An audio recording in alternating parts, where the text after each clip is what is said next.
Started.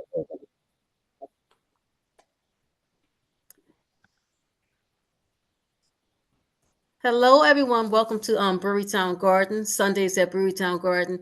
Today we'll be talking about heart health with Miss Vicki Mines. Miss Vicki is a member of our garden. She's been for what, like 3 years now, Miss Vicki? And it's a pleasure having her to do this presentation. And let me stop sharing my screen so she can share her screen with you. All right, thanks, Miss Gloria. Yes.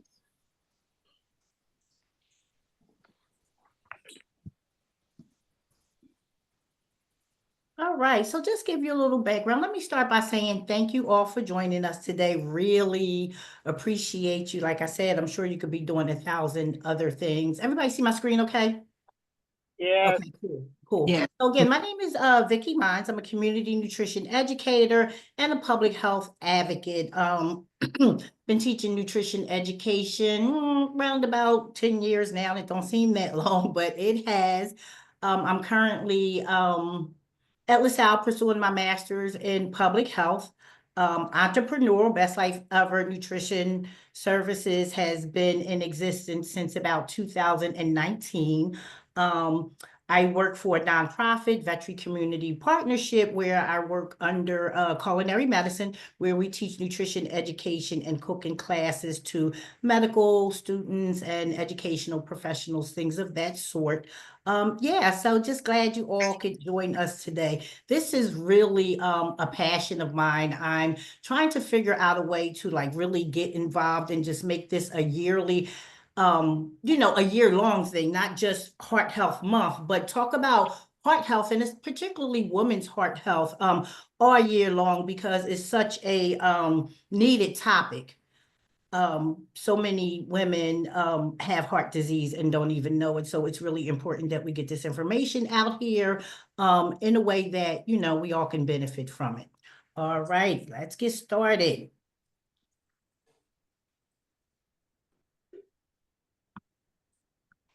Okay, as soon as I can figure out how to move my screen. Let me see here. No. Okay, maybe it's just a matter of sliding it up. All right, give me 1 second, guys, because Yes. all right, Miss Gloria, what am I doing wrong here? Tara, somebody jump in. Are you in Canva, Vicki? I am in Canva. I'm in presentation mode.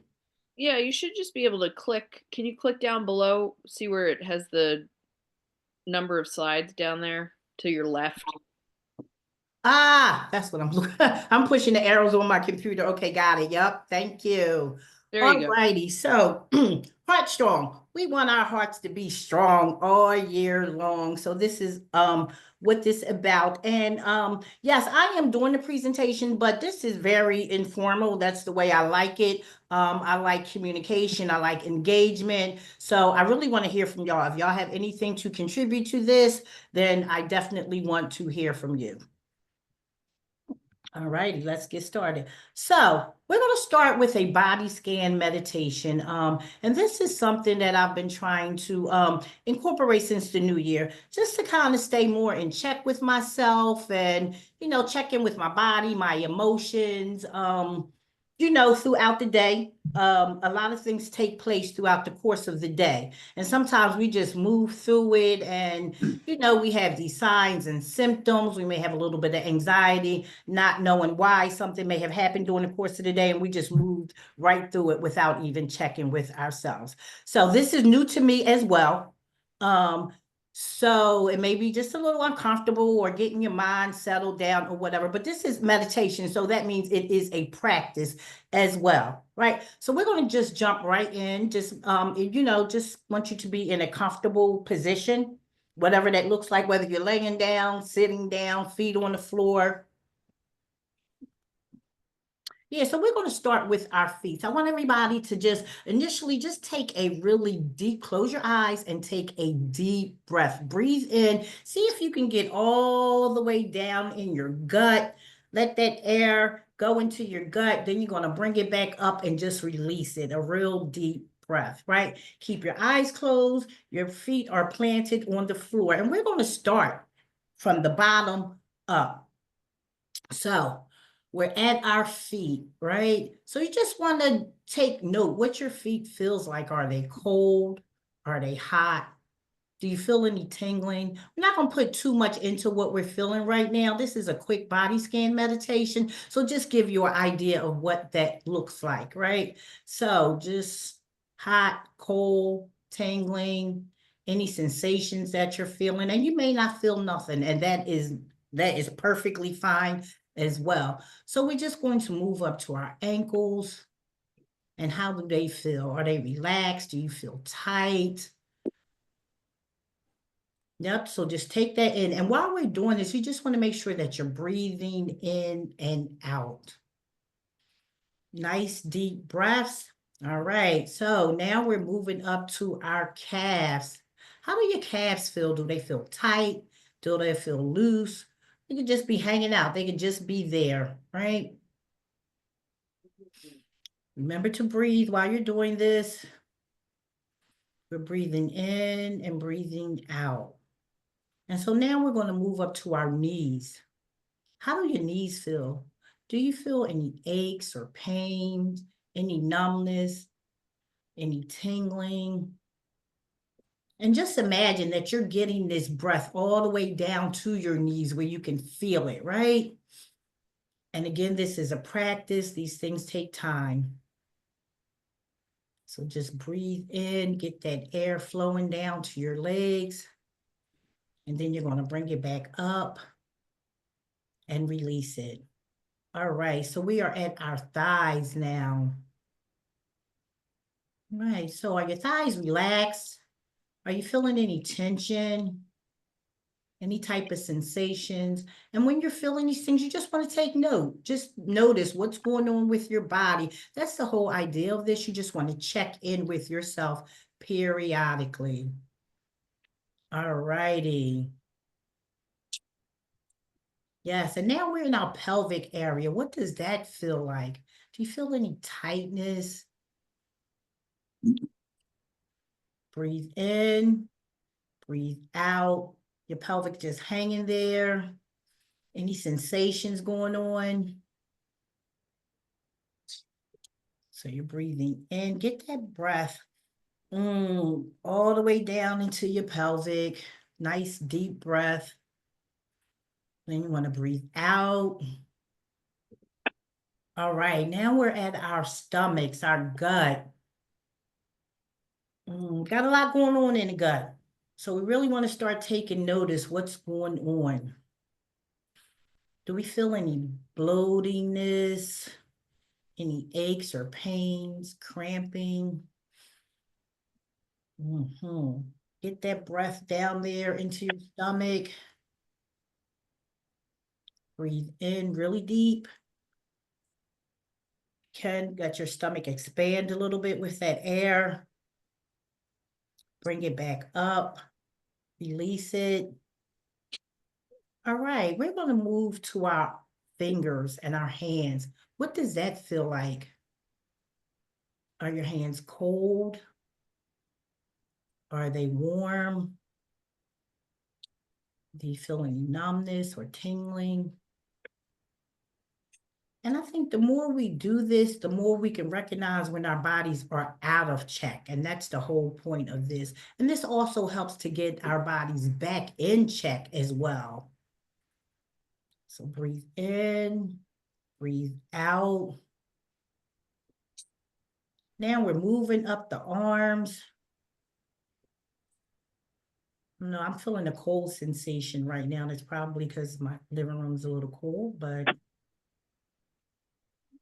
all righty. And so now we're at our shoulders. Do they feel tense? Are they relaxed? Are they carrying the weight of the week that you have ahead of you? You want to release all of that right now just by breathing really deep and then letting it out again. All right, and so now we're at the upper part of our bodies in our chest. So here's where we want to take a really, really deep breath and see if we can get our abdomen to expand with that air. A nice deep breath all the way down into our gut. Breathe in. And then release. All righty, so now we're at our necks. So if we're sitting up straight, we can elongate our necks a little bit, stretch it out. What does that feel like? Do you feel any tension, any tightness? Especially in the back of your neck. Pay attention to what that feels like. All right, now we're going to move on to our scalps, to our head, right? It's a lot going on in our heads. Let's just see if we could just clear that just for a couple seconds. Deep breath in. And then release it, right? Do we feel any tightness in our foreheads that we can release by just taking a deep breath in and letting all that tension out? Yep, any tightness in our faces, we want to release that. Nice deep breath. And out. All right, guys, great job. So appreciate you all for indulging in that. And again, this is something totally new that I just started engaging in. Maybe once a week. I'm not going to lie, I don't do it more than that. I would like to, and just checking in with myself. Like I said, throughout the day, there's so many things that go on that we just overlook, we bypass, and we don't really check in with ourselves. So at the end of the day, we may not be feeling that well and not really sure why, right? So the benefits of a body scan. A body scan meditation is a mindfulness practice that involves bringing attention to different parts of the body. It's a systematic way to promote relaxation and awareness. And again, excuse me, we just did a quick body scan from the bottom up, but you can focus on one particular body part to check in. It doesn't have to be the whole body. It could be one particular part of your body that you just want to check in with at a particular time of the day. You can use this to do that as well. So some of the key benefits is reducing stress and anxiety, help shift focus from overwhelming thoughts to the present moment. And that's the whole thing. We want to start being more present in our activities and throughout the day. I know you hear a lot of that, but it really does make a difference, because I cannot tell you how many times I'm on my phone and looking for it, or how many times my keys are in my hand and I'm looking for them as well. So this lowers your cortisol levels, reducing stress response. And for women, this is really important, because when cortisol levels, well, actually for everybody, but when your cortisol levels are high, it can contribute to weight gain, anxiety, and different things of that sort. So we definitely want to be checking in with ourselves periodically throughout the day. And it improves mind-body awareness, enhances connection between physical sensations and emotions, helps to recognize areas of tension or discomfort that may need a little bit of attention. And that's where, like, you can focus on one particular body part to help with that as well. So support sleep. We all want better sleep, and we already know how important that is. And most of us are just not getting enough, or just not getting that good sleep, that deep, relaxed, full sleep. I, sometimes wake up in the morning and I really hate to say this, but I'm still sleepy. And that is so not a good feeling. And I'm sure I'm not the only one that has that feeling as well. So help to reduce racing thoughts that interfere with you falling asleep. It relieves physical tension and pain, encourages relaxation of tight or sore muscles, can be beneficial for those with chronic pain by improving your perception. Now, again, this is a practice, so you don't want to dismiss your pain, but there are ways that that you can cope with them better, or that you can not say cope, you can manage your pain better.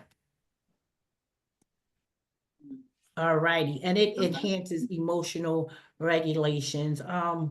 Yeah, sometimes emotions get really high, and it may, when you sit back and think about it, you're like, wow, I didn't really have to go there, but went there anyway. So just ways that we learn how to check in with our emotions better. Increases self-awareness of emotional triggers. We want to know what those triggers are so that we can find a way to better manage them as well.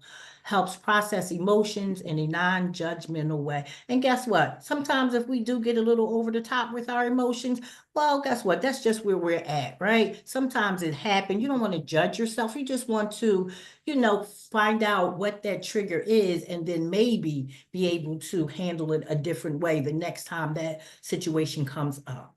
Boost focus and concentration.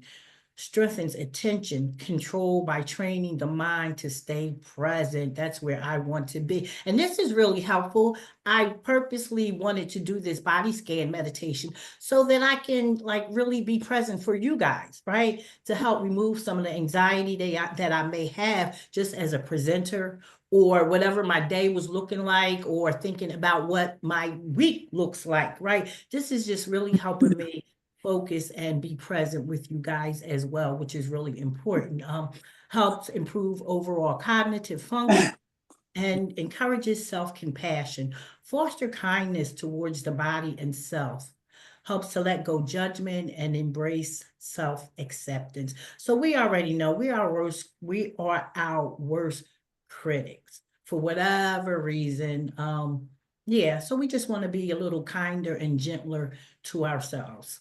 All righty, thank you. Does anybody want to chime in on what that felt like for them? Or is anybody doing body scan meditations? Or how about just meditation? I would love to hear from you.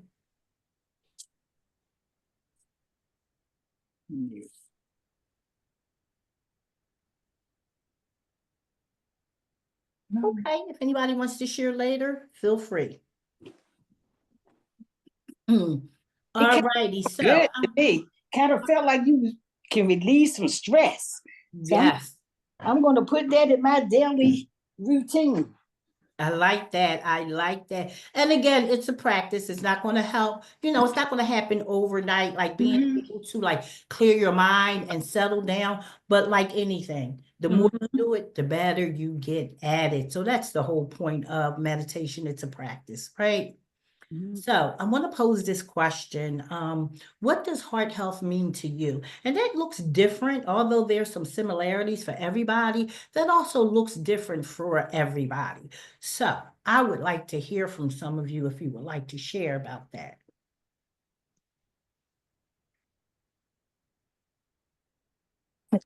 For me, heart health means a long life, longevity. Awesome. Exactly, because without that heart, how much could you do? This is true. Okay, thank you for sharing. I appreciate that. All righty, so what is heart disease? We hear that term thrown around and, it means what, right? It means a lot of different things. So heart disease refers to different types of heart conditions. And again, it all depends on where you're at and who you're talking to, whether they use heart disease or cardiovascular disease. Cardiovascular disease includes the heart and the blood vessels, but sometimes those terms are used interchangeable, but there is a difference. Heart disease is the #1 killer in the United States, and it has been for many, many, many years. One person dies every 33 seconds from cardiovascular disease, and strokes are the second leading cause of death worldwide. So you have a lot of people, even with all the technology and even with all the information being put out there, there's still a piece missing that so many people are still dying. And this, heart disease has been going on for so long. So that's why I just find this to be so important to get this information out here. And we engage in conversation about it as well. All righty. So the most common type of heart disease in the United States is coronary heart disease, CAD. It happens slowly over time when a sticky substance called plaque builds up in the arteries that supply the heart, that supply the heart muscle with blood. So again, this happens over time. It does not happen overnight. So this is heart disease is definitely preventable. There's a lot of factors that, put us at risk, genetics and different things like that, but it is something that can be prevented and managed. Again, because it doesn't happen overnight. So some things that we are doing or are not doing are contributing to this as well. Plaque narrows or blocks blood to the heart muscle and can lead to other heart problems. So that's what this looks like, right? So you have your healthy arteries here.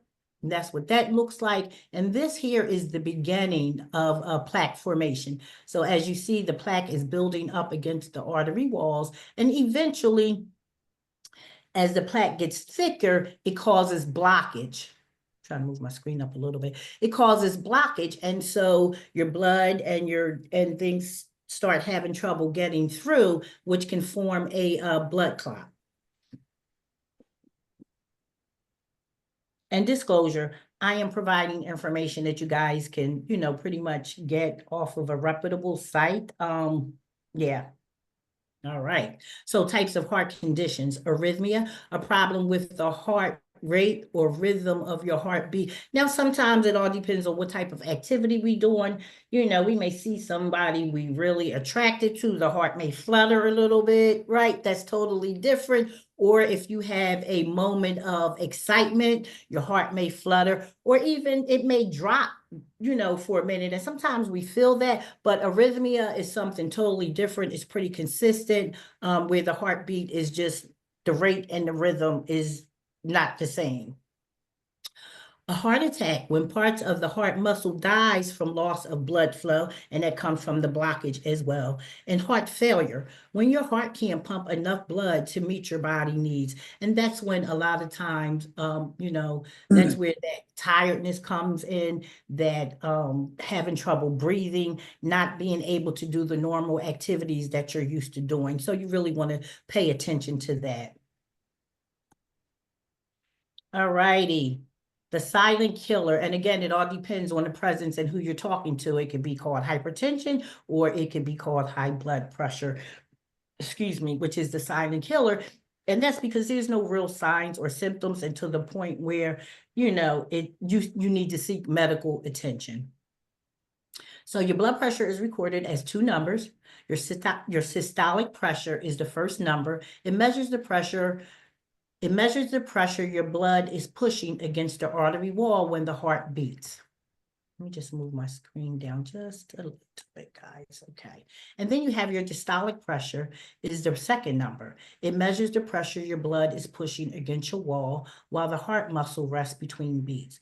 Now, high blood pressure is high blood pressure, whether you're having issues with the top number or the bottom number. But the thing about the bottom number, this is your diastolic pressure is when your heart muscles are at rest. So if your heart muscles are not at rest, they're constantly beating and pumping up against them arteries, causing damage. So you definitely want to make sure that you're keeping your numbers in check. And you guys are going to have access to this information when we're done. Ms. Gloria and I will definitely make sure that you get a copy of all of this. So as you take a look, they have some numbers here, right? So your top number, your systolic number, less than 120 or less.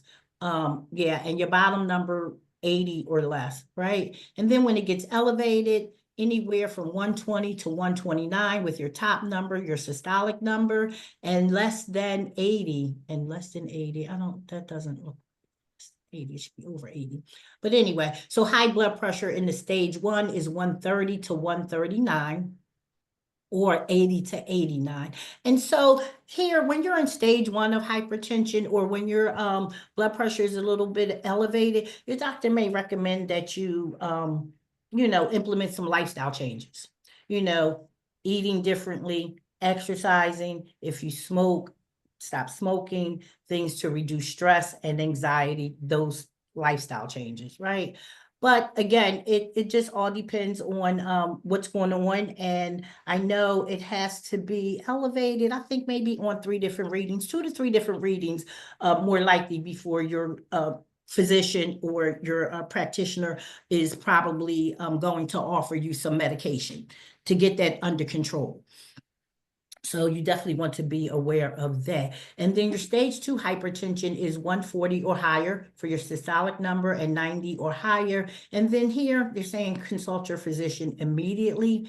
180 or higher and your bottom number 120. That's kind of when you're, you really do need to seek medical attention because it's a possibility that you could be putting yourself in danger there.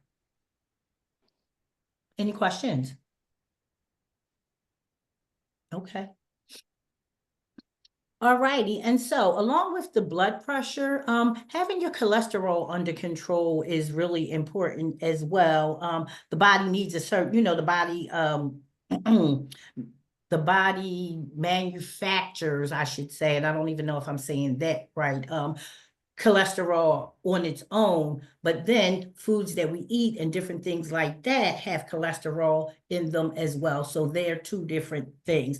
The natural cholesterol in the body is fine. It's when we start adding extra cholesterol by the foods we eat and different things like that. So cholesterol is a building block of your cell membrane. It helps your body create bile, hormones, and vitamin D. Too much cholesterol in the heart can raise your heart disease risk. So as you see here, and one way that I, able to understand this a little better, I had a hard time with the LDL and the HDL. I'm like, what in the world? Like, how do you know the difference? Like, especially for a layperson, being able to understand this. So I'll try to use little tips and tricks to just be able to not only understand it for myself, but if I'm presenting it, make it where, everybody else can understand it as well. So when I think about the LDL, I think about lousy, it starts with the L or, lousy, loud, just not right, right? So then when I think about, the good cholesterol, the HDL, I just think about happy, right? Has that H there, that's just one way that able to, recognize the difference when I'm looking at my blood test or even when the doctors are talking to me, because sometimes they're talking over our head, right? So heart healthy, cholesterol, and this is your total cholesterol, which includes, I do believe, your LDL and your triglycerides, right? Under 200. And you want your LDLs to be under 100 and your HDL to be 60 and higher. So that's your happy cholesterol. Now, when you start getting at risk here, your total cholesterol is anywhere between 200 and 239, and your LDL would be anywhere between 100 and 159. That's, again, where you can, start taking control for yourself before you have to start taking medication, right? So then you want your, as you see, your happy cholesterol is starting to go down too, which can put you at risk. And then these numbers here put you in the danger zone. If your total cholesterol is 240 or higher, your LDL 160 or higher, and your happy or HDL cholesterol for females is under 50 and for males under 40.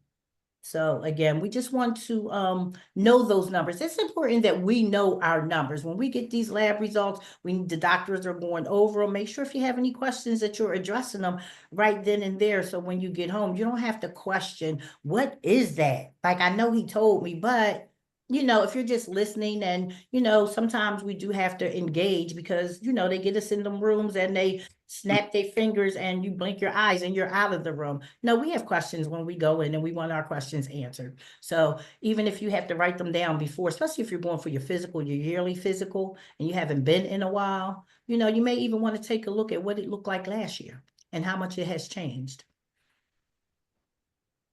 All righty. So I'm just going to play this little video.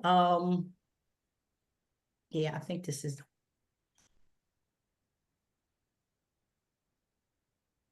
And this is, I'm sorry, this is talking about diabetes and heart disease. Have you noticed there's a lot of talk about heart disease and diabetes? Why is that? Simple. People living with type 2 diabetes are twice as likely to develop and die from heart disease, such as heart attacks, strokes, and heart failure, than people who do not have diabetes. And while you can't control all of your risk factors, there are some you can control. If you have diabetes, you may also have high blood pressure, cholesterol, and triglycerides. Add high blood sugar to the mix, and you've got the makings for heart disease. The good news? By taking action, you can lower your risk for heart disease and stroke. Get started with small steps that can make a big difference. First, find out about your risk. Be your own healthcare advocate. Start by talking to your doctor about your whole body health, not just your diabetes. Increasing your physical activity and eating nutritious foods are steps to lower your risk. We're here to guide and support you in this journey. At NoDiabetesByHeart.org, you can get practical health tips, recipes, and hear from people just like you who've taken steps to protect their hearts. Visit NoDiabetesByHeart.org and sign up to start your journey to lower your risk for heart disease.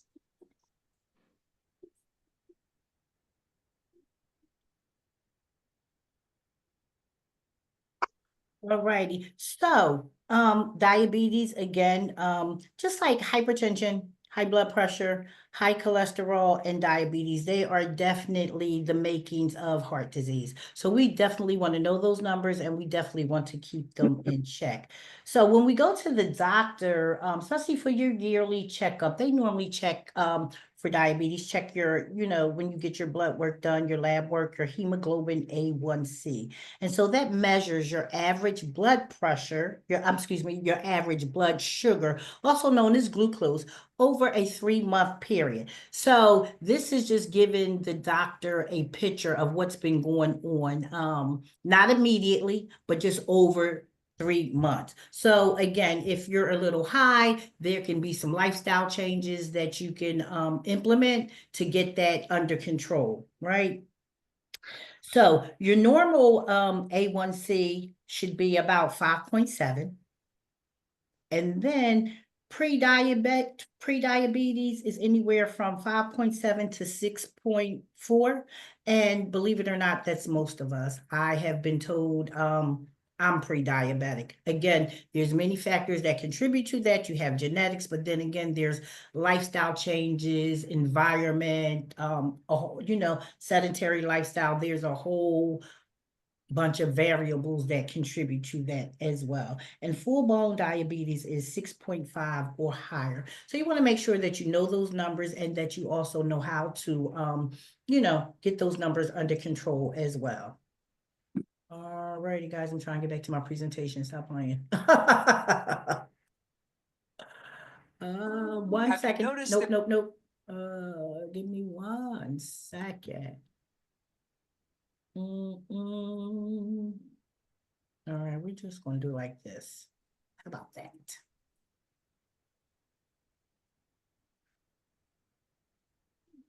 Give me 1 second, guys.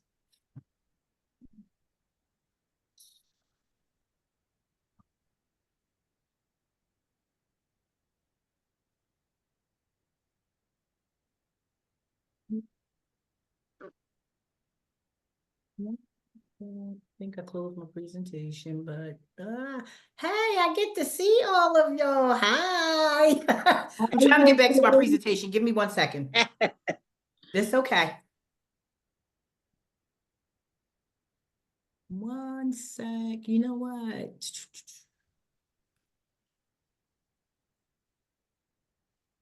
That's what I get for being fancy.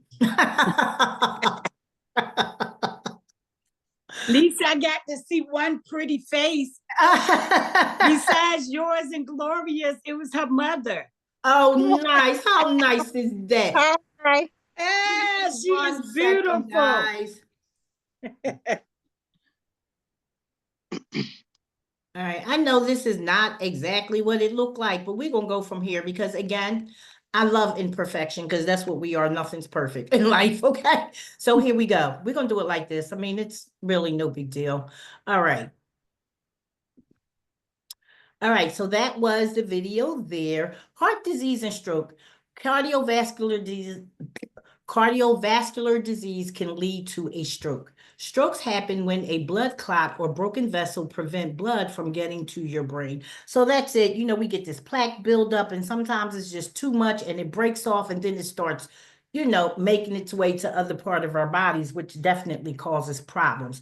They can be fatal and require immediate attention. So these, you just need to know this. Be fast and know exactly what that means. So let's just take a look and see what that means.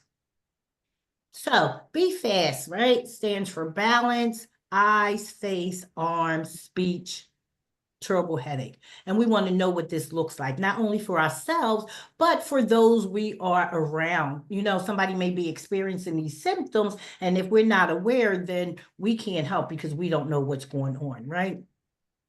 So sudden loss of balance. Occasionally we all lose our balance, moving too fast or whatever, but you just want to pay attention to how that happens. Like, is it all of a sudden? Like, sometimes we're rushing. So of course, we can use that as a reason. But if we're just, doing our normal do throughout the day, whatever that looks like, and lose our balance all of a sudden, then that is definitely a reason for concern, right? And loss of vision in one or both eyes. Now, I wear glasses. I'm on the computer a lot. Sometimes my eyes get blurry or whatever, but we're talking about loss of vision where you just like totally or half of your vision goes or whatever. That is definitely something to be alarmed about, and you definitely want to take action and seek medical attention. When the face looks uneven, one side, your smile may be crooked, or your lip or one whole side of your face may start drooping. Again, these are all signs where you definitely want to seek medical attention. Arm or leg weakness, hanging down, unusual. Sometimes my shoulder hurts. I may just have this one hanging down a little lower than the other one, but I'm talking about like for no other reason this happens. All right, and then you have your speech. Trouble speaking or seem confused, like all of a sudden, just like total confusion. You may be with someone, not able to recognize them or know where you're at, or not even know who you are. That kind of confusion, you definitely want to seek attention and start paying attention. Headaches. I'm not one that normally get a headache unless I'm a little stressed or something like that. But like one of those banging headaches that you've never had before. We're not even talking about a hangover headache if you get hangovers. Not that type of headache. We're talking like, oh my gosh, my head feels like it's absolutely about to explode. Again, you want to seek attention. And again, we want to know these signs and symptoms, again, not only for ourselves, but for those we are around as well.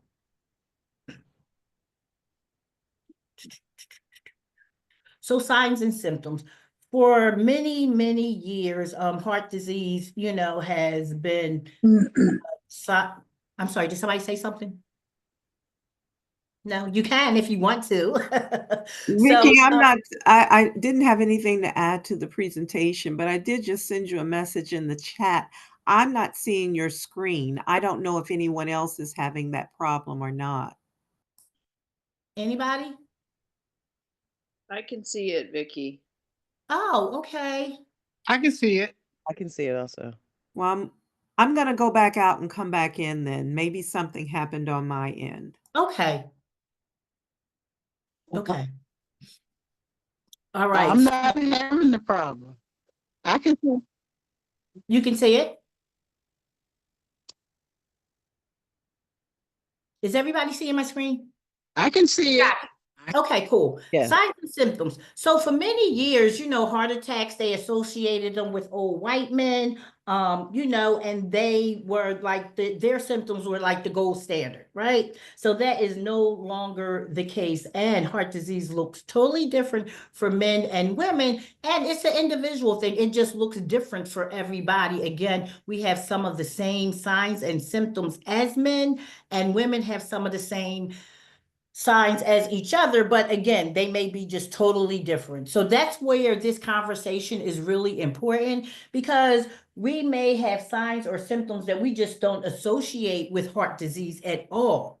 but other people have had, but because there's no discussion about it, nobody knows about it. So that's why it's really important that we talk about these things with each other so that, everybody's aware of what's going on, right?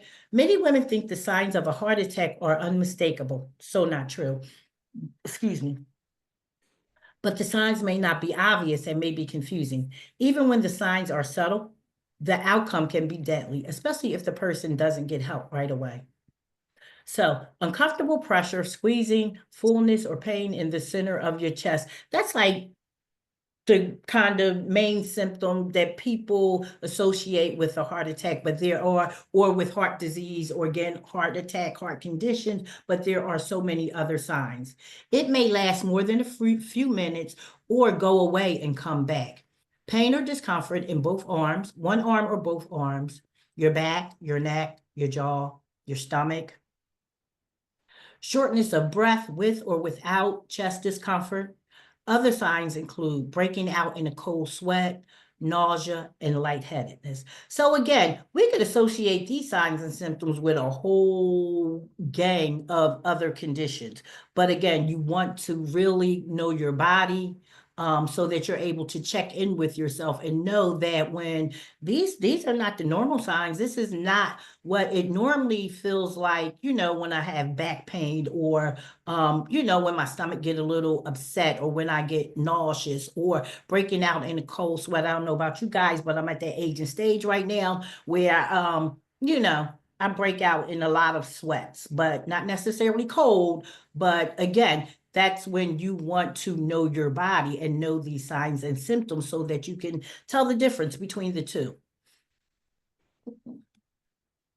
All right. As with men, women's most common heart attack symptoms is chest pain or discomfort. Some women having a heart attack describe upper back pressure that feels like squeezing or like a rope being tied around them. Women have other symptoms that are typically less associated with heart attacks, such as anxiety, short of breath, upset stomach, pain in the shoulder, back, or arm, unusual tiredness, and weakness. Yeah, you really want to pay attention. That tiredness and weakness, I mean, not the weakness per se, but the tiredness. I know a lot of us walk around and say, oh, I'm tired, oh, I'm tired, oh, I'm tired. I know I use that, which I'm trying to change that narrative about myself as well. But you just want to be mindful. Is it just, because I say it all the time, or am I actually tired, or is there something else going on? Again, it's about knowing your body and what's going on with your body and recognizing these signs and symptoms. I'm almost sure my mom is not on here because she had something else to do, but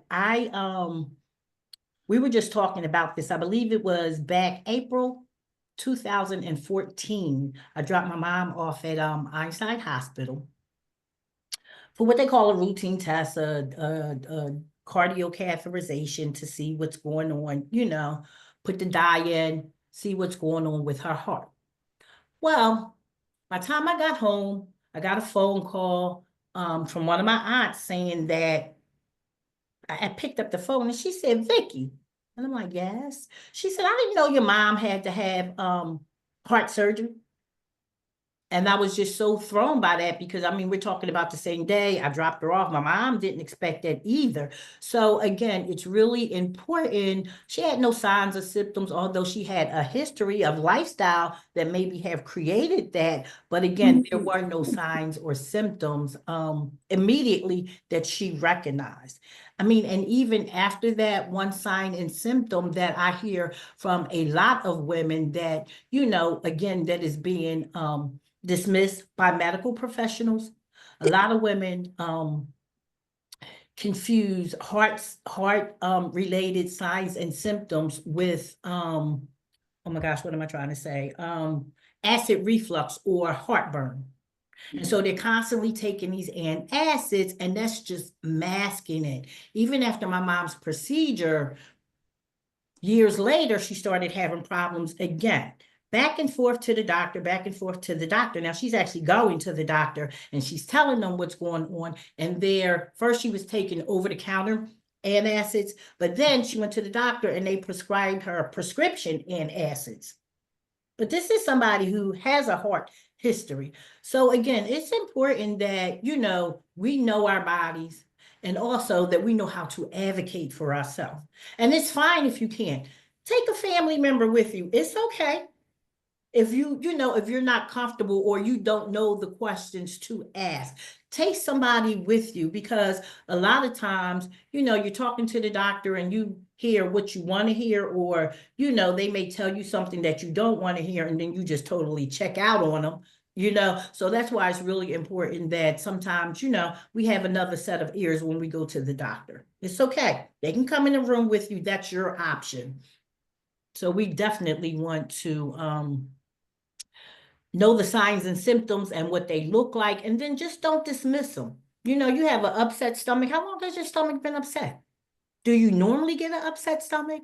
Are you normally short of breath? Or are you doing, you're adding new activities, which, what I mean, may exert your body like it has not been before? That's something different. But if you're just doing your daily routine and you have this shortness of breath constantly, that is definitely alarming and something that you do not want to dismiss. All righty. So African American women, heart health facts. And, again, just it is women in general is having this issue all over the world. But for some reason, it looks different for some other populations, right? So African American disease kills more than 50,000, cardiovascular diseases, I said, right? So we're not just talking about one. Cardiovascular diseases kills more than 50,000 African American women annually. Stroke is the 5th leading cause of death among African American women.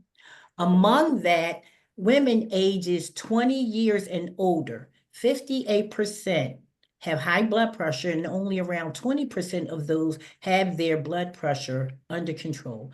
And again, when we're talking about hypertension, there's so many people walking around, men and women walking around with hypertension, high blood pressure, and do not even know it. Blood pressure out of control, could be out of control for years, and just don't know it because there's no sign and symptoms. So that's why it's important that, we get these annual checkups, right? They're really important. African American women are more likely to develop, and this goes towards preeclampsia too.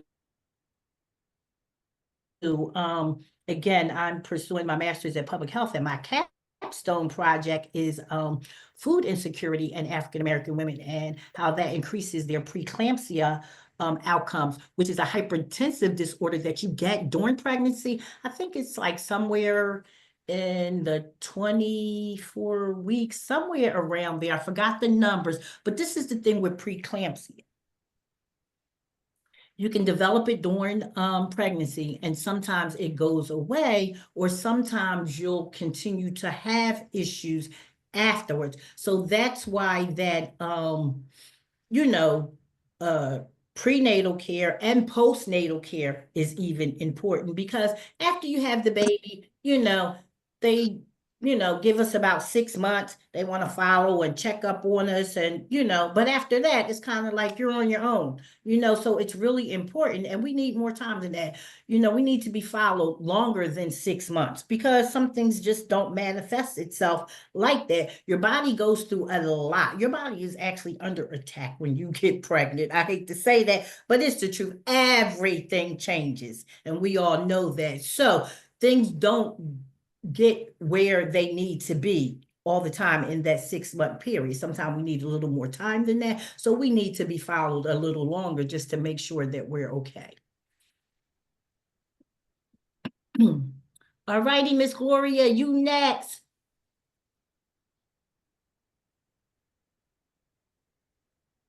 Miss Gloria? Can y'all hear me? I can hear you. Okay. And I. Okay, so Miss Gloria is going to play a video. February is American Heart Month, and that's a time to Yes. focus on improving your heart health. This is especially important for African American Well, you know women. what? In the According to meantime, I'm data gonna gathered show by this the one, EH but I Project, would really like heart for her disease to affects show more than hers as well. If you guys 47% can just of indulge Black us. women. They also have higher Maybe she had to rates step away for a of minute. things like hypertension. Oh. Miss Vicki, I was sharing it. You didn't hear? You didn't see it? Let me share it. Hold I on. see it. No. Oh, well, you I know what? see Let it. me stop sharing, Miss Gloria. No, we saw it. Yeah, Fine. it was playing.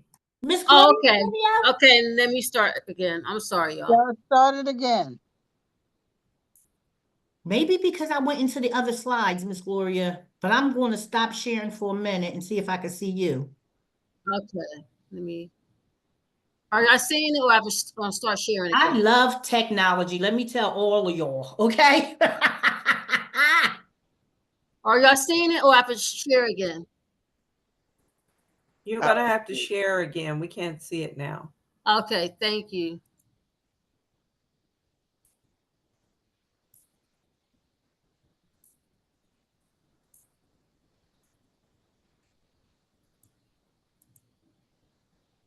There we go. I'll start from the beginning. Okay. February is American Heart Month, and that's a time to focus on improving your heart health. This is especially important for African American women. According to data gathered by the EH Project, heart disease affects more than 47% of Black women. They also have higher rates of things like hypertension, coronary artery disease, stroke, and heart failure than women in other ethnic groups in our country. I spoke with cardiologist Dr. Brittany Fuller from the Henry Ford Health System about how Black women can lower their risk for heart disease. Dr. Brittany Fuller, welcome to American Black Journal. Thank you. Thank you for having me. Yeah. So I don't think it's much of a surprise to many people that African American women suffer more from heart disease and its attendant complications than other people do. But there is something about the dramatic way in which this is affecting Black women more that I think caught me by a bit of a surprise. So I want to start with you talking about just the numbers here and how acute this difference is between African American women and others in our population. So unfortunately, and it's unfortunate across the board, not just even heart health, that women, particularly women of color, African American women, are dying at a much higher rate. There's a lot of different reasons that you can say that that's, different theories that we can hypothesize why this is happening. But I think one of the biggest things is that women, we tend to take care of everyone else and we don't take care of ourselves. And so we ignore our symptoms. And then unfortunately, when we finally do come out and say, I'm feeling this way, women, particularly Black women, are ignored. Yeah. I want to come back to some of the causes a little later, but I want to talk up front about the things that you think women can do and women's families can do to try to reduce this disparity. And I say families because I think for all of us, it's helpful and maybe even necessary that the people closest to us are as invested in our health as we are. So that can hit a multitude of different things, from diet to everyone getting on the same page.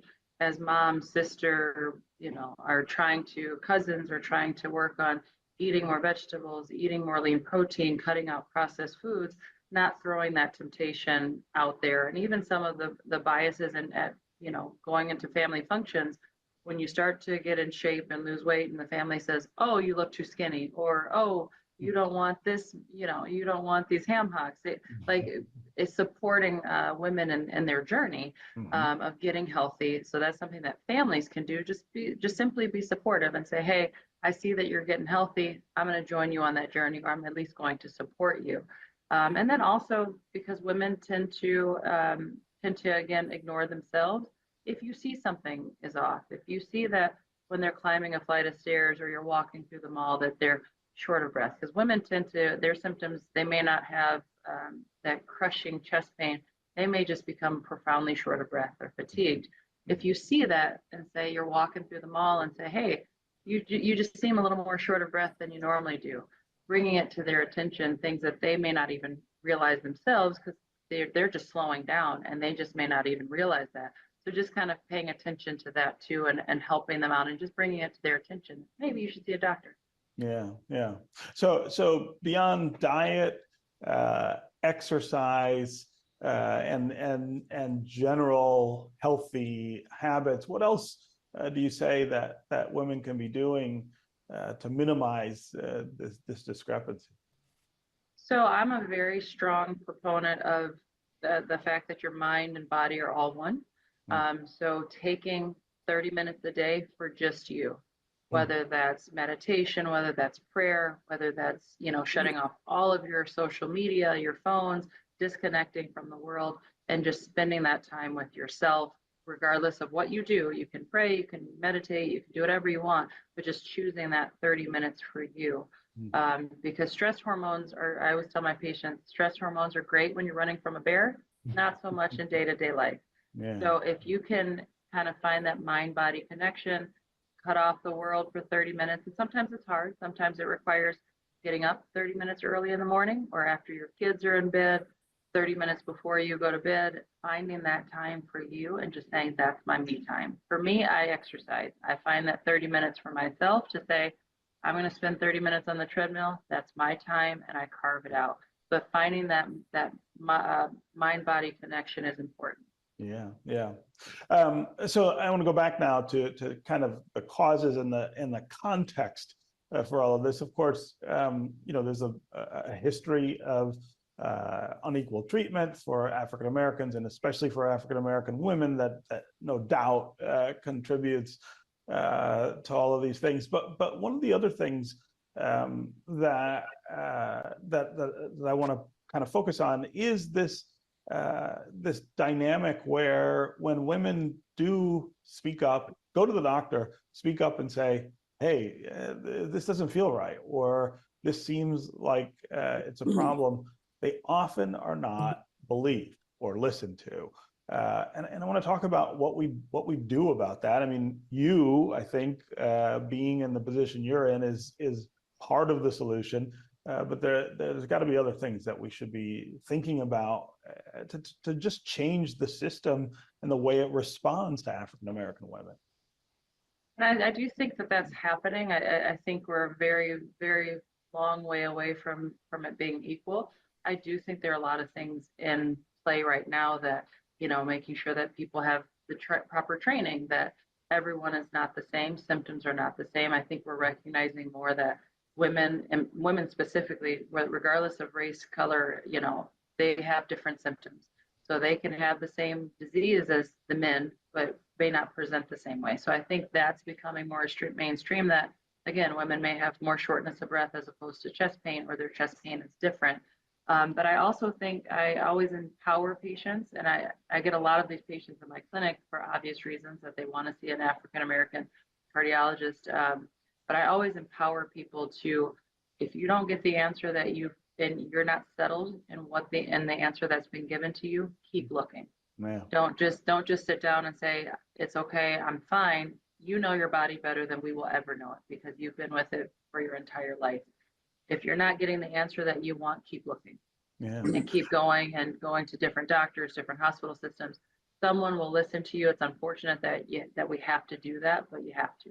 Yeah, but that requires, I think, a certain confidence and a certain comfort with the medical system that I also think is a hurdle for a lot of African Americans. I mean, we still have challenges getting access to healthcare for people, and then when they do, making sure that they can kind of take control of that and speak up and decide who they'll see and make sure they get the care that they want.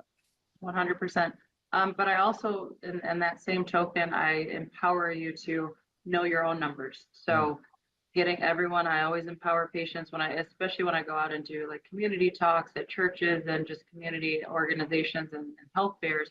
Know your numbers. Get a blood pressure cuff from a drugstore.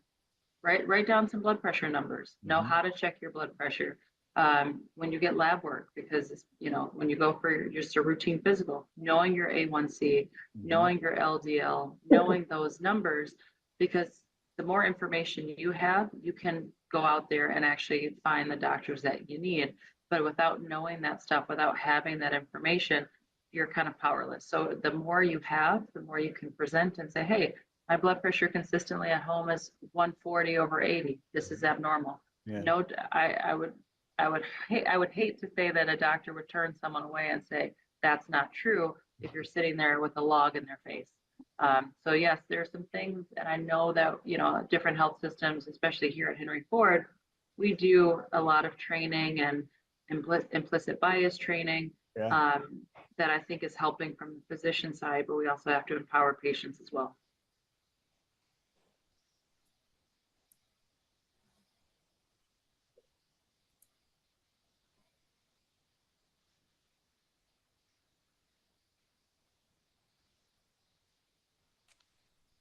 I stopped sharing, right, Ms. Vicki? Yeah. Okay. All right, so I'm going to skip this because it was another heart health video, and I like the one that Miss Gloria found, so that was cool. Does anybody have any questions? Okay. All righty, so I talked about, you know, some of the things that they talked about on the video, and this is also one of them, right? This is one of the reasons why African-American women have some of the highest rates of just chronic disease in general, just, you know, individuals of color, African-American people, just what's going on here. Social determinants of health, right? So this is where people live, work, play, age, you know, where they spend most of their time, right? So all of these things are just a part of our makeup, and they're called the social determinants of health. They affect our economic stability, education access and quality, healthcare access and quality, neighborhood and built environments, social and community contacts. And we all know, look around Philadelphia, it looks different in every community. Of course, there's some similarities in some communities. Yeah, but there's a lot of marginalized communities, underserved, under-resourced communities in Philadelphia, and they're mostly people of color or of low income, don't have a lot of access to resources. And it just should not be. Like, I know where I live at in the 19141, I don't know the zip code in Chestnut Hill, but I do know that it looks quite different. And I do know that I can get on the L bus and it takes me less than 15 minutes to get there. That definitely should not be the case, that it should be that stark of a difference. You do not see poppy stores on every corner in Chestnut Hill. You do not see advertisements for nicotine. You do not see a bunch of delis, you know, supposedly selling food and beer and selling liquor. So, you know, community centers that are closing, libraries that are closing, you know, just access to just basic needs, food deserts, not having access to, you know, your basic needs, having to get on a bus and travel more than a mile to get access to healthy and nutritious food should not be the case. Not being able to have quality access, forgive me, let me start over. Not having access to quality healthcare should not be the case. You know, our communities, you know, streets, stores, neighborhoods, just all the different things. And then the social and community context. Sometimes your community may keep you isolated because of all the crime and different things that go on. So that kind of keeps us isolated as well. So these are things that definitely contribute to our health. It actually contributes to everybody's health and well-being, or unwell-being, I should say. All right, and so this is a video that I am going to play, and thank you for indulging me in videos. They're a really cool way to drive the point, so I'm loving this. Let me see if I can. I may not be playing this video, y'all.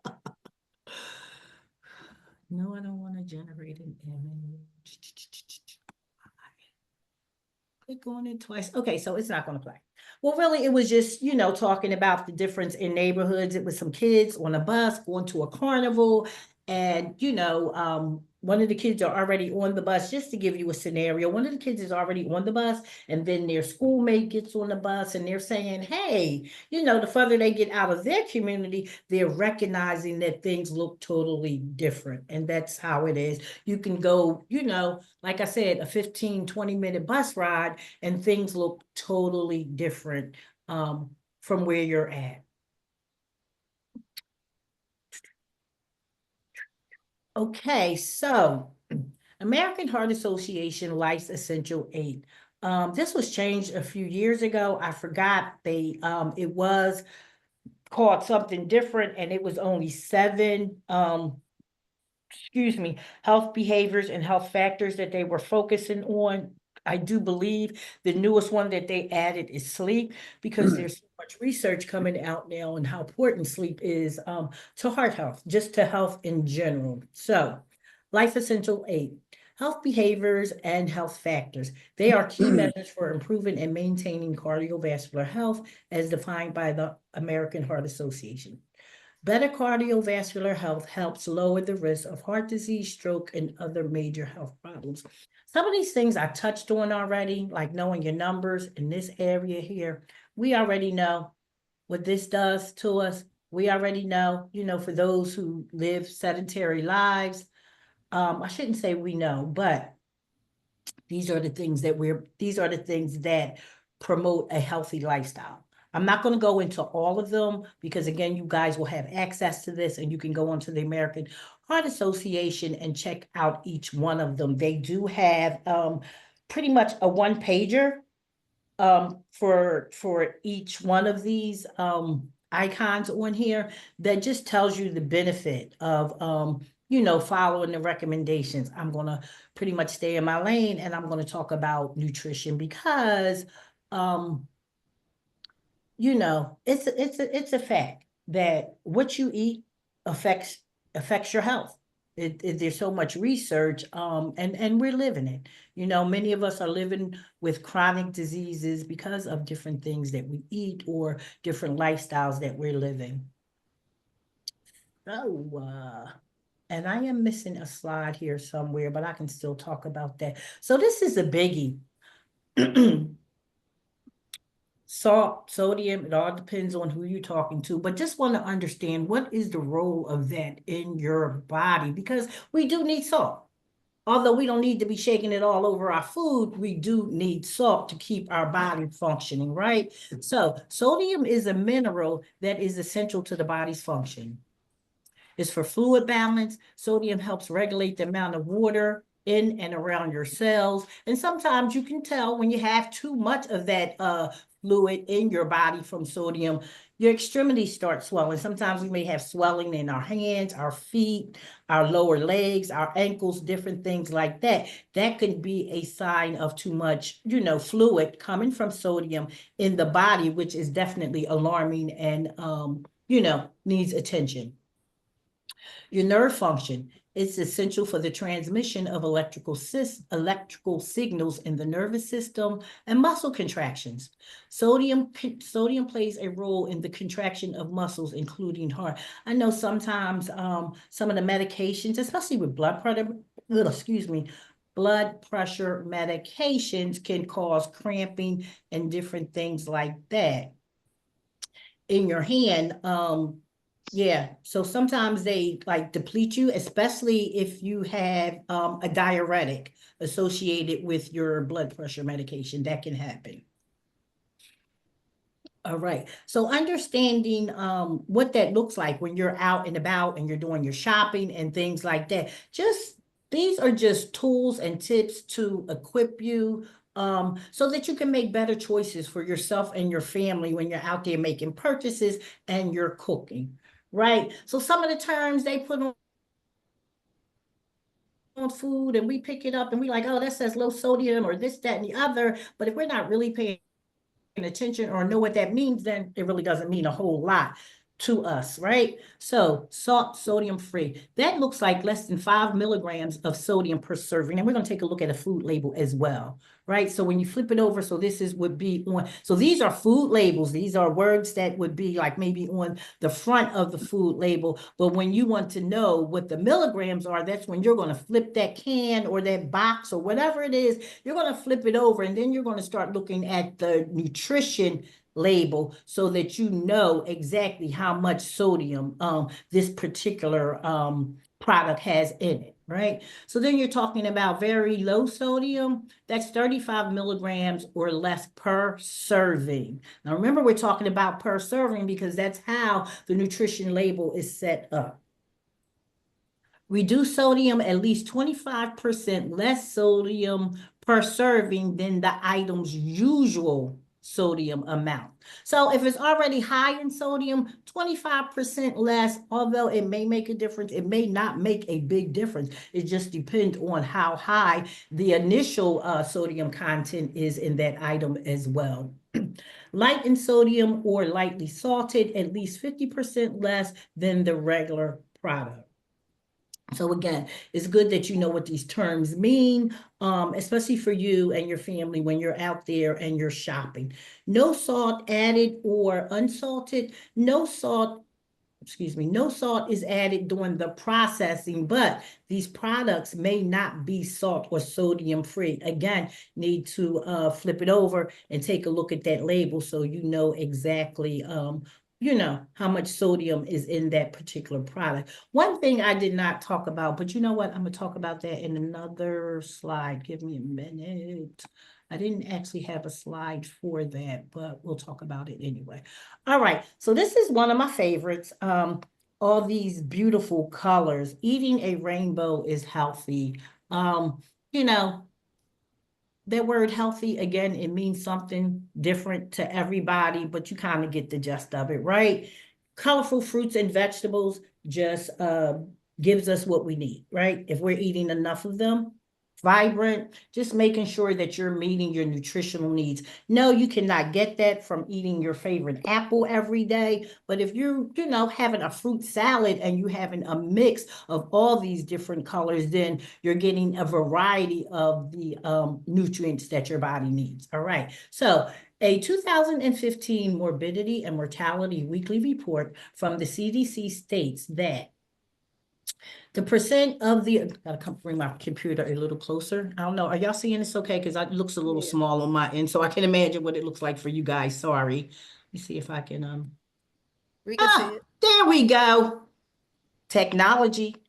I love it or hate it. All right. So the percent of the adult population meeting fruit and vegetable intake recommendation is low. And we know that it's been that way for years. In 2013, 13.1 of the respondents from this report met fruit and vegetable recommendations, and only 8.9 met vegetable recommendations, right? So 69% of Americans are falling short in green phytonutrients.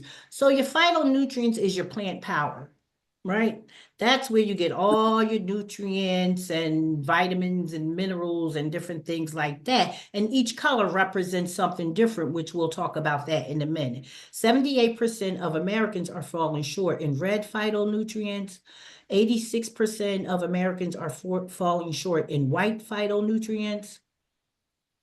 88% of Americans are falling short in purple and blue phytonutrients, and 79% of Americans are falling short in yellow and orange phytonutrients. So if you take a look over here, it just tells you what each color does for the body and how you can benefit from it. Red foods are good. First of all, red, you already know, good for your heart. Just the color itself says it. And that's a good way to identify. If you can't remember, like, what is this doing for me? You kind of look at the colors, and they give you an indication of what they do for the body as well. Red foods are good for your heart and blood health, and they support joint function. So there you go. Red, you think heart, you think blood, and it helps with your joint. Orange foods help prevent cancer and reduce the risk of heart disease. So now you have red and you have orange helping to prevent heart disease. So combining eating some red and orange peppers with maybe some hummus or some other type of dip, or just eating it by itself, putting it in a salad, however you would like it. Yellow foods are good for your skin, heart, another heart health, and eyes, and improve digestion and your immune system. Green foods are good for your bones, as well as detoxifying the body and strengthening your immune system. Blue and purple foods help with minerals and help with mineral absorption and can improve your memory and brain function. White foods support immunity and the circulatory system and can reduce the risk of cancer. So why not put all of them together, right? Because when I eat, I like to get the most out of my food. So if I'm combining all of these colors, all of these foods that have all of these nutrients that have different benefits. Some of them have the same benefits, which mean you are getting like more bang for your buck. And that's what we want, right? So you don't really have to remember all of this. If you look at your plate and it is colorful, and for me, it just makes my inside dance, like when I see all these colors on my plate, I just know that I am doing my body good. And that's the most important thing for me. I don't think about necessarily when I eat a red pepper, I honestly don't necessarily think about what it does for my heart. I just know I'm eating a plate full of goodness that's doing my whole body good. And that's the whole idea of that. Okay? Does anybody have any questions? Okay. All righty. So another way to protect your heart, right? Facts about fiber, and many of us do not get enough fiber in our diets, but there's ways that we can get it. I did have a slide, something up here where I think it's like 25 milligrams of fiber for women. I'm almost sure that's what it is. So you have two types of fiber, right? You have your insoluble fiber, and then you have your soluble fiber.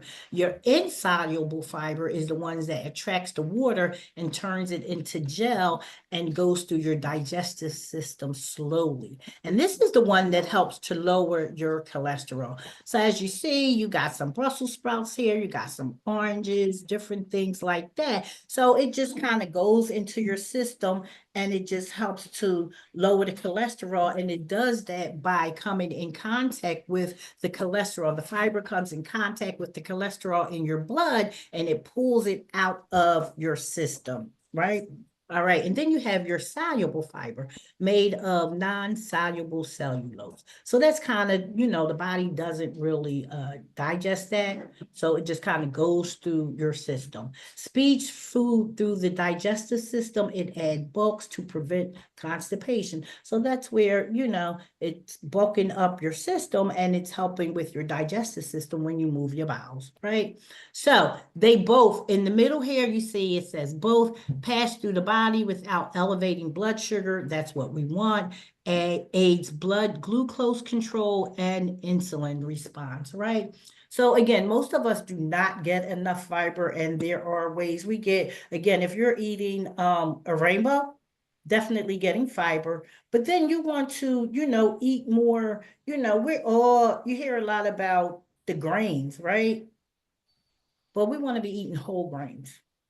I know a lot of people, you hear a lot about the whole wheat pasta, the brown rice. I mean, if it's not your thing, you could pump that up with a whole bunch of vegetables and you'll still get some fiber, right? But you do want to, like with your oatmeal, if you, want to try to start introducing those things into your meals, to get on board, you can do half and half. You can start with a little bit of white rice and a little brown rice and combining them both just to introduce yourself slowly to, eating more fiber-rich foods. But one thing you do want to do when you start introducing more fiber-rich foods, you also want to increase your liquid intake. Not just liquid intake, you want to make sure that you're drinking plenty of water because you do not want to get constipated in the process. All right, you want to be able to take it in, let it do what it do, but you also don't want to add additional problems by being constipated and not taking in enough water.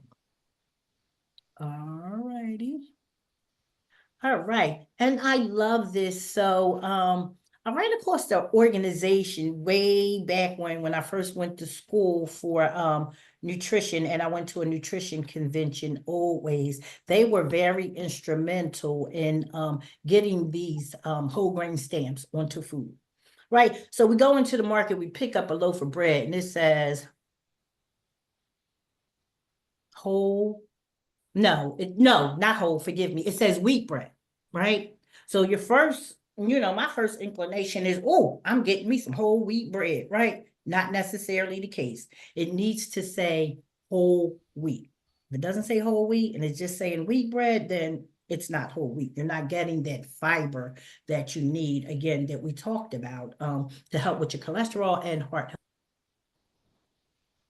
health. So I think these are very instrumental when you're shopping, right? Because you could just take a look at them, and on whole wheat products, you can tell, what you're getting. So either you're getting 100% whole wheat, whether it's 50% or whatever the case may be, and it tells you exactly how much you're getting. So that's really a good way to identify whether you're actually getting a whole wheat product or if you're getting just a wheat product, which is probably a combination of different, flours and different things.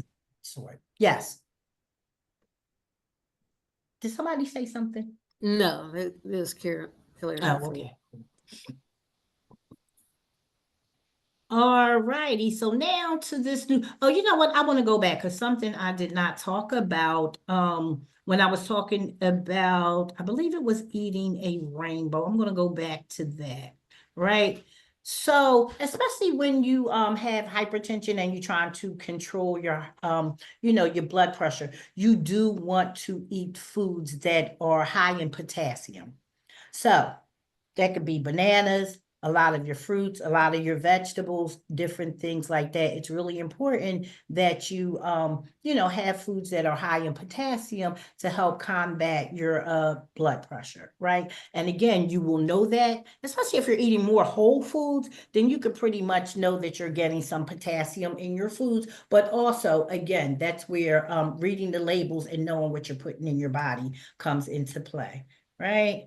I mean, this is a label that I found. Sorry, guys, I probably could have found a different one. But just to give you an idea of what we're focusing on, I think this is where it starts at. We need to know what we're putting in our bodies. We go into the market, we pick up our favorite snack, our favorite cereal, and different things like that. But we need to know what's in it so that at least if we wanted to, we would be equipped to make better choices for ourselves and our families. And maybe I'll buy this shopping trip.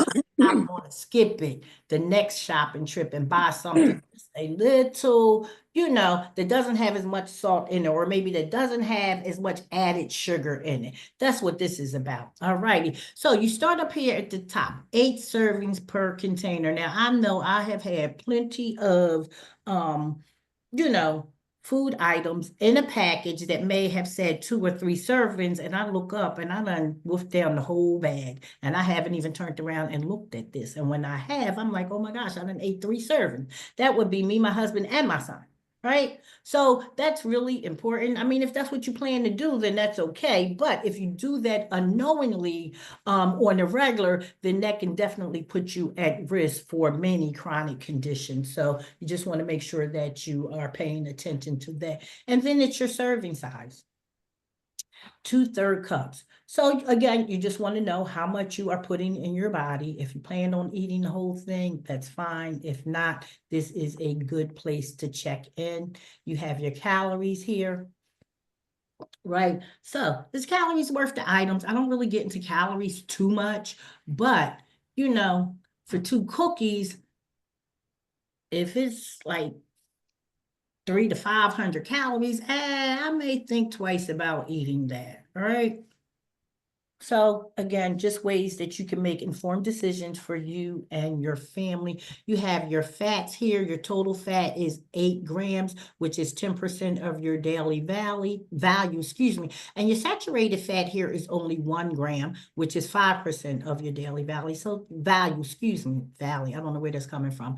Value. So this is, you just kind of want to check in here, right? And you have 0 trans fat. And sometimes you'll see foods that say 0 trans fat, but I do believe, again, that would just be like, the food may not be totally trans fat free. There still may be a little fat. So there's no cholesterol in this food. Again, the body makes it naturally, but also the food provides cholesterol. So you just want to check in there as well. And so for your sodium, this is a big one. This is one of the ones that I focus on, when I'm taking a look and, when I'm shopping and I'm out there making my purchases for myself and my family. So just for me, I like to stay anywhere between 5 and 10%. It all depends on what the item is. If you're talking about a whole meal, then that's something totally different. But you just want to check in and just know how much that is when you're making your purchases. So the recommended sodium, and I apologize, I did not discuss that earlier.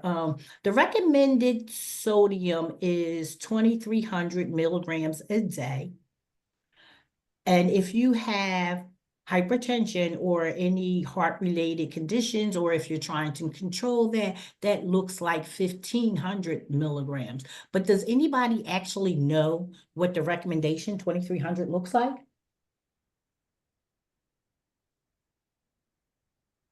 No, it's about a teaspoon. A teaspoon. Yes, who said that? It was me. It's Marvetta. Marvella, awesome. Thank you. Yes, a teaspoon. And that is not a lot, but we already know.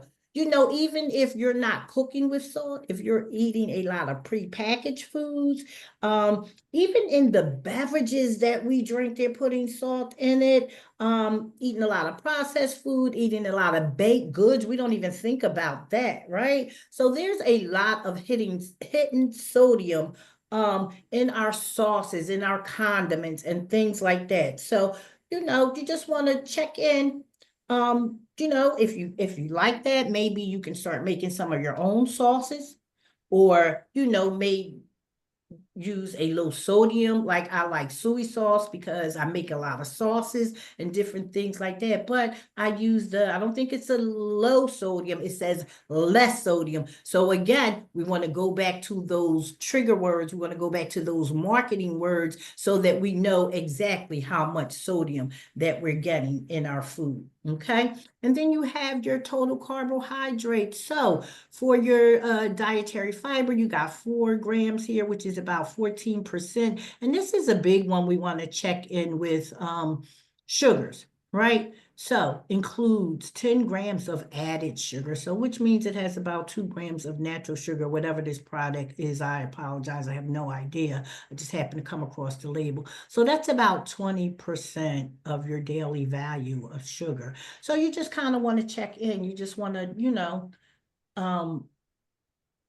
keep an eye on your added sugars because they can add up, especially throughout the day. If you're eating baked goods coming out of a box, or, you're drinking pre-prepared meals and different things like that, you definitely want to check in. And then you got your protein, which is about 3 grams in here. And even with your fruits and vegetables, you are getting protein. It may not be the amount that you would get in the meat, and then you also want to start thinking about some plant-based protein. I love me a good black bean burger that I make at home, So yeah, not everybody like beans or even black bean burgers, but I'm just saying it's an alternative. Just think about an alternative protein, maybe, a plant-based protein, maybe once or twice throughout the week. And you can gradually introduce, you don't have to overwhelm yourself with it, right? So down here, these are some key things that we want to focus on. These are our vitamins, our minerals, and things like that. So that potassium, these are on here because these are key nutrients and vitamins that we need to be focusing on. Our vitamin D, many of us are low on that. Calcium, as women get older, Our bones get brittle. We want to make sure that we're getting enough calcium. And our iron, most of us are deficient in iron. Most people in the United States are deficient of iron. And one way you can combat that is by combining foods, right? So you want to have an iron-rich food. Say you had a green leafy, say if you had spinach and you were making a salad, right? You can add some citrus to it, right? So then you have your iron-rich food paired with a vitamin C rich food, and then the body just absorbs it better. So another food that is high in vitamin C that we don't think about as well is cabbage. Cabbage is high in vitamin C as well. So I always like when I cook my greens. I cook my greens and my cabbage together. Or you can add some colorful peppers, which are really high in vitamin C, red, yellow peppers. They're orange, they're high in vitamin C as well, right? And then you have your potassium. So this is a good way to check in on those things. And the more you do it, the better you'll get at it. And then the more familiar you'll become with the products that you're buying and exactly what's in them, right? All righty, guys. My favorite part, SMART goals. So this was not all in vain. I wanted to share this information, but I also want to, what is it, like a call to action or something? I don't know, encourage you all, right? To start setting some SMART goals. Doesn't have to be anything major. If you want to get up 15 minutes early, it doesn't even have to be related to food. It could be related to whatever you want it to be. I want to start walking more. I want to get up earlier, or, I want to meditate more, or whatever. I want to read more books. This is a smart way to get started. So I just kind of put this together as a SMART goal here, just to give you an idea of what that looks like. So specific.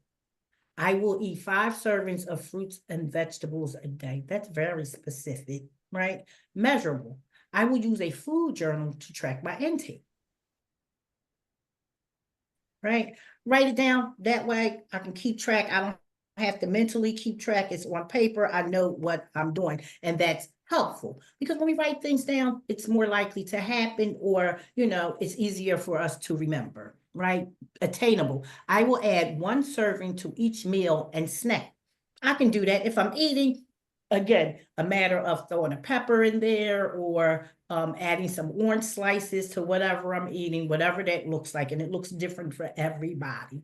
All right. So relevant. This will help me meet the daily recommendation intake of fruits and vegetables. That's why this would be relevant to me if I'm trying to meet that goal. Timing. If we don't put a time stamp on it, I could be trying to reach this goal till same time next year, right? I will achieve this goal within 4 weeks. I think that's reasonable, even if I added, slowly. And then 4 weeks will give me an opportunity to experiment with different fruits and vegetables and find out what I like and what I don't like, as opposed to just not doing it at all. Okay? All righty, what do we have here? So we have some resources here. And again, all of you will get this information. I will definitely make sure of that. And then I just want to say thank you. I so appreciate you guys spending Sunday afternoon with me and Miss Gloria, because again, Sunday starts the week, and I know everybody has a ton of things that they probably want to get together before they actually, before tomorrow comes. So this was, I'm really grateful that you guys spent the afternoon with us. And I think this information is really, really important. And thanks for giving me the opportunity to share this with you. Oh, Thank you. all right. So does anybody have any questions? Even comments? Does anybody, and I don't ask this question lightly, by no means at all. If anybody has had any experiences, maybe adverse experience with heart health, they would like to share with us, maybe enlighten us. Like I said, symptoms look different for everybody. So, you don't have to, don't feel pressured by no means at all. I tell my mom's story everywhere I go because I've got permission to do that. Okay. And yeah. Yeah, No, I it's just just wanted to. Oh, sorry. Go ahead.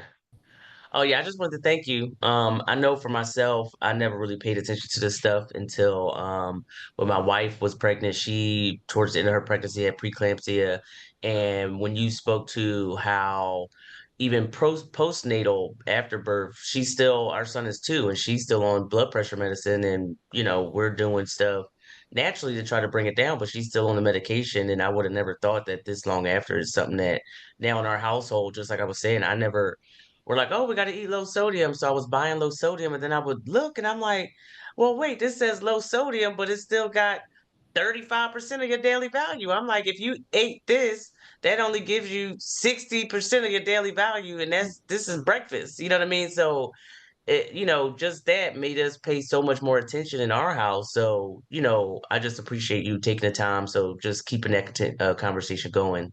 Um, because I wish I had known in advance instead of afterwards. And so I feel like conversations like these, keeping the information out there so that way people know in advance when somebody's pregnant, like, hey, make sure you're reading your labels, make sure you're paying attention to help avoid situations like that to where 2 years later, people aren't having to deal with taking medication every day and stuff like that. So I want to thank you. And that was really good. Oh, thank you for sharing. I appreciate that. Yeah, a lot of people don't know that postnatal, that, I mean, and even with the Affordable Care Act and with some of the new regulations with insurance, it used to be, I mean, even with WIC, because I worked for WIC for 2 years, it would be that, you know, moms were eligible for WIC only 6 months after pregnancy, but they still need that additional support a year or longer. Like you said, 2 years, and Chanel is still going through that. You know what I mean? So it really does, need that. And again, these conversations are needed not only in February, but they're needed all year long. Yeah. Thanks for sharing, Shira. Hey, Lee, Oh, I'm sorry. Go ahead. I'm sorry. You want to go? No, you go. Sorry. Yeah, I was gonna say. I appreciate. Definitely, thank you so much for sharing that. I'm really big in nutrition. I hope my family is. It's kind of crazy. But you touched on a lot of different topics that are like very important, and I really could have commented on everything, but and I would have welcomed your comment. I know, but I wanted you to get through it because I know that, and it's already, is the timing and stuff, and I'm into herbs and stuff too. So I'm, and I don't only buy organic, and I don't use salt, like it's like all that, But I would tell you something you said. The two things you said. One, about going to your doctor. I will not tell you how many times I've had to fight with my doctor. And if you know my personality, I do win every time. But that's what's up. Let's put that muscle up. That's right. Exactly. So you definitely and I'm not, and I'll tell you this right now, if we didn't advocate for our mom, she'll be dead for sure, right? Because she goes to the doctor and they run all over her. We had to start going with her and advocating for her and speaking up for her, and we basically have saved her life at least 3 or 4 times. So you're gonna have to, they'll tell you, their methods are very cookie cutter, and our bodies are not cookie cutter. So you're gonna have to say no. I went one time, among other things. That's just one time she was like, "Oh, your blood pressure." Well, my blood pressure was high. It was like 140 something over 90 something, right? It was pretty high. And she said, "Oh, that's normal." I was like, "No, that's not normal. Like, don't dismiss me like that." And I had to get rid of one of my doctors. I said, I went there, I said, I'm getting rid of my doctor, and you're going to give me another one because this doctor does not care about my health, right? So, and I can just continue to tell you stories. So you just got to advocate for yourself. The second thing I want to say about PPIs, the antacids, I'll be very careful. People pop them like it's nothing, but that helped contributed to a small bacterial overgrowth that I had to deal with, because when you lower, now that's fine. And if you have, ulcer, whatever, okay, it's one thing, but when you overdo stuff like that, it lowers the acidity in your stomach, and that can lead to a lot of problems. People don't realize that. And one of the problems that it can lead to, among other things, is bacteria overgrowing in your small intestines. Because so there's reasons for that. But anyway, so I just want so that's just a little, and then when it comes to like heart disease and high blood pressure, most of those things is controlled by diet, just like you said, and I think people don't understand these food labels, like you said. They don't understand, how sodium and how, I mean, sodium is one thing, but what makes it worse is the amount of carbohydrates that we take in every day, right? Which, insulin levels, it spikes our insulin levels, and they become insulin resistant and all that stuff. But so diet is so key also, just to a good heart health, what you were saying. So there was a lot of information there, and I definitely appreciate you sharing. Thank you. One thing I wanted to say is that, there's a lot of information out there for women on heart health. And I really want to, because, I really want to tap into men's heart health. I just want to tap into men's health, period, because they're an underserved population. So I just wanted to put that out there. So you'll be hearing from me again. And thank you so much for joining. I appreciate you. Yes. So, Vicki, I have a question. Just like you say, eat the rainbow. Aisha was like, I walk through Produce Junction and I see so many vegetables that I don't know how, they look like they could be good. I have no idea how to cook them. Do you ever do demonstrations of cooking of different types of vegetables that, like in the African American community, we might not typically eat? And show, how, because, luckily we have Produce Junction, so we can get access to, different vegetables and fruits at a discounted rate other than the supermarkets. I just don't know how to cook them. So I didn't know if you ever do demonstrations. Yeah, I do. That's a great question, Anj. Thank you. And I was just having a similar question with one of my colleagues, just a little different. We were talking about the senior boxes. So, the seniors, they get different produce boxes and things like that. And I'm hearing from a lot of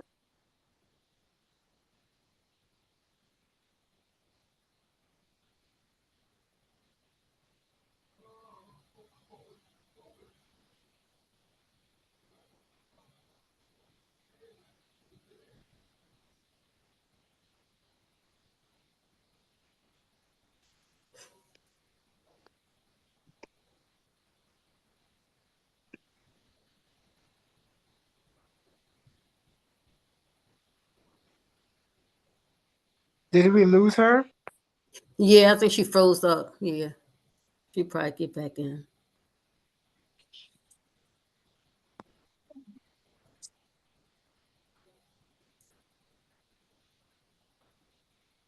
Oh, hey, Miss Vicki. Okay, I lost you guys. I was like, what happened? So yeah, just real quick. Yeah, I do, and that's a great question, and I love that because again, we see a lot of different foods like in mainstream that we're not familiar with, as we never ate that or different things like that. And I hear a lot of a lot of my friends may make a comment about something I'm eating, oh, that's white people food or something to that effect. And I'm just trying to change that narrative. Food is for everybody. Maybe you may want to cook it differently or whatever, but don't count yourself out not eating it. And I always say, try something at least once. You know, for kids, it can take up to 20 times for a child to try something and actually like it. Like I, was introduced to Old Ways, and that's the organization that was instrumental in the whole grain stamp. And I was going to make this at our face-to-face meeting yesterday when I was saying a cold black eyed pea salad. Absolutely delicious. You know what I mean? But we're used to eating it, you know what I mean, with the smoked meat and different things like that. So yeah, there's a lot of different things that recently as an adult that I've been introduced to, and I'm finding different ways to cook them that I like them and that I can introduce them to my family. You know, still maintaining, that cultural aspect of how I like to eat foods or certain things that I'm used to eating, just finding a more nutritious way to enjoy them. And there's nothing wrong with that, you know? Yeah. I hope I answered your question, because I feel like I went all over the place. Oh, you did. You did. Okay. But if you have one and you want to do a Zoom, and you know what I mean, go to Produce Junction and pick out something that, maybe you've never had before or something that you want to try and say, hey, Vic, listen, what do I do with that? We could set up a Zoom and cook it together. I'll send you a text tonight. I'm all, baby, come on. I'm all about it. Okay, get me. I have a few that I want to try, so I don't know how to cook it. So perfect. That's what I want to hear. See, that's what I want to hear. Awesome. I love it. Yeah. All right. I have a question. Hi. My question is, you said the daily milligram for sodium is 2300. Is there one for sugar or no? I'm sure there is. How about I send that to you? Okay. Yeah, how about I send that to you? Okay. Good question. I'm writing that down right now. I have another question too. No, come on. About the blood work. You get your A1C tested every they look at 3 months worth of, what you've been doing. How often do you get that tested? Like your blood tested? Is it 3 months, 6 months, or once a year? Well, so they do it yearly. First of all, that's part of your that's just part of your annual lab work. But say you went in, say you have a doctor's appointment tomorrow and you had your lab work done ahead of time. So you go in, they're going to discuss your labs. If you are normal, then you're fine. They're not even going like, okay, all your labs are good.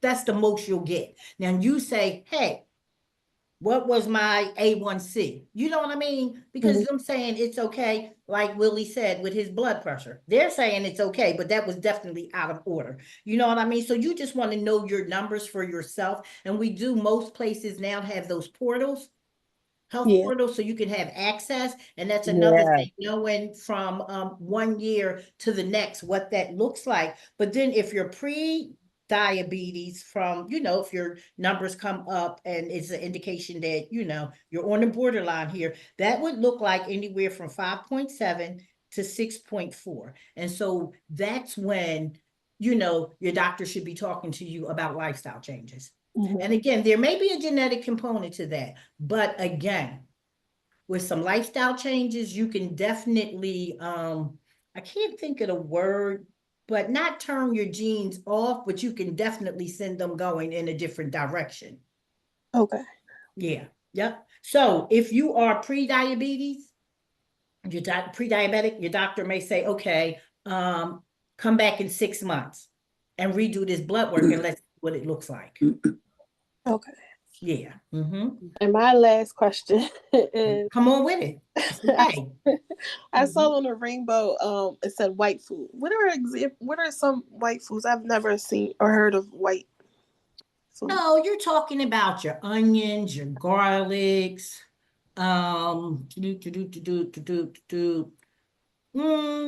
Yeah, so really it's like and I'm probably going to pronounce this word wrong, like your allergies. Let me go back to, can I go back to that slide? Let me just go back to that slide. Would cabbage fall in that family?